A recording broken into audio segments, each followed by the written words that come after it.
রে লিটুর বেড়া লিটুর বাগানে কত ফকির আইসা থাকে। আল্লাহর নামে কিছু কিছু দিয়ে যাও আল্লাহর নামে কিছু কিছু। আমি যে শালা কানা সাজ্জা বই আর আল্লাহ জানে কেউ টেরি পায় নাকি।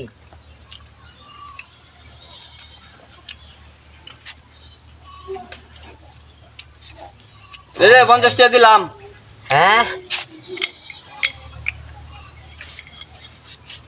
এ ভাই, হ্যাঁ কই টিয়া কই? টাকা দিছি তো। আরে নো টিয়া কই টিয়া নাই তো। এ ভাই আমার টিয়া দেন। টাকা দিছি। আরে কই গেল? টাকা দিছি। আরে দোস্ত, আরে ভাই টাকা দিছি। আরে টিয়া দেন। আরে টাকা দিছি। আরে আমার টিয়া। আরে স্যার বন্ধ। আরে আমার বাড়ির টিয়া। যা কি হাসা বাউ ধরে কি হাসা। হ্যাঁ